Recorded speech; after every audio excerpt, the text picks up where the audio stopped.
ಬರಬಾರ್ದ. ರಾಜಕೀಯಕ್ಕೆ ಯಾಕೆ ಬರಬಾರ್ದು ಅಂತ ಇವ್ರು ಸುದ್ದಿ ಎಬ್ಸಿದ್ರ ಅಂದ್ರೆ ಇವ್ರು ಬ್ಯಾಳೆ ಬೇಯೋದಿಲ್ಲ ಇನ್ನು ಮುಂದೆ ಅಂತ ಹೇಳಿ.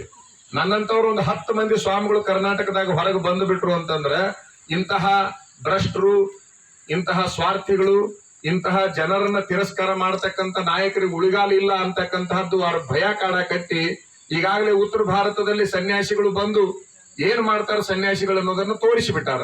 ಹಂಗಾಗಿ ಇಲ್ಲಿ ನಮ್ಮನ್ನು ಮಡಿವಂತಿಕೆ ಒಳಗಿಡುವಂತಹ ಪ್ರಯತ್ನವನ್ನ ಮಾಡ್ತಾರ.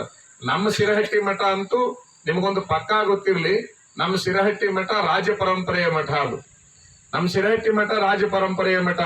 ಹಿಂದಿನ ಸ್ವಾಮಿಗಳು 70 ವರ್ಷಗಳ ಹಿಂದೆ ನಮ್ಮ ಶಿರಹಟ್ಟಿ ಸ್ವಾಮಿಗಳು ಏನ್ ಮಾಡಿದ್ರು ಅಂತಂದ್ರೆ ಕಾಶಿಮಠ ಸಿದ್ದಯ್ಯನವ್ರನ್ನ ಚುನಾವಣೆಗೆ ನಿಲ್ಲಿಸಿ ಮಠದಾಗಿಂದನೇ ಅಡಿಗೆ ಮಾಡಿಸಿ ಪ್ರತಿ ಹಳ್ಳಿಗೆ ಕಳಿಸಿ ಅವನನ್ನ ಕಾಶಿಮಠ ಸಿದ್ದಯ್ಯನ MLA ಮಾಡುವಂತ ಕೆಲಸನ ಶಿರಹಟ್ಟಿ ಮಠ ಸ್ವಾಮಿಗಳು ಮಾಡಿದ್ರು.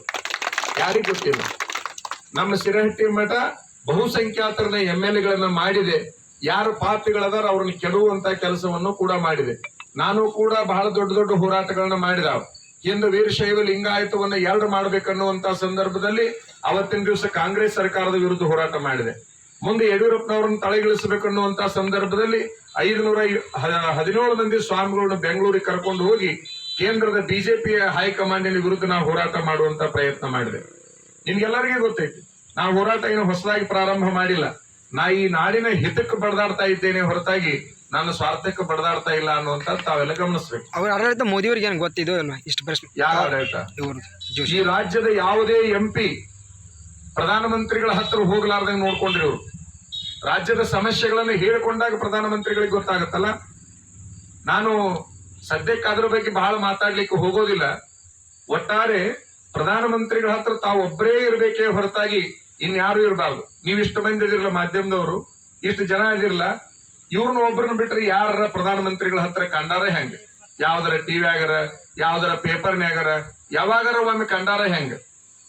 ಅಂದ್ರೆ ಏನಾಯ್ತು ಅಂದ್ರೆ ರಾಜ್ಯದ ಸಮಸ್ಯೆಗಳನ್ನ ಪ್ರಧಾನಮಂತ್ರಿಗಳ ಹತ್ರ ಹೋಗಲಾರ್ದಂಗ, ಯಾರೋ ಹತ್ರ ಹೋಗಿ ಹೇಳಿಕೊಳ್ಳಾರ್ದಂಗ ಇವ್ರ ವ್ಯವಸ್ಥೆಯನ್ನ ಮಾಡಿದ್ರು. ನಿಮಗೊಂದು ಸತ್ಯ ಗೊತ್ತಿರ್ಲಿ, ಕರ್ನಾಟಕದ ಯಾವುದೇ ಒಬ್ಬ ವ್ಯಕ್ತಿ, ಒಬ್ಬ ಸ್ವಾಮಿ ಪ್ರಧಾನಮಂತ್ರಿಗಳನ್ನ ಭೇಟಿ ಆಗಬೇಕಾದ್ರೆ ಅಲ್ಲಿ ಇವ್ರಿಗೆ ಹೆಸರು ಇರ್ಲಿಲ್ಲ ಅಂತಂದ್ರು ಹಠಕ್ಕೆ ಬಿದ್ದು ಅಲ್ಲಿ ಹೆಸರು ಹಾಕಿಸಿಕೊಳ್ಳೋದು.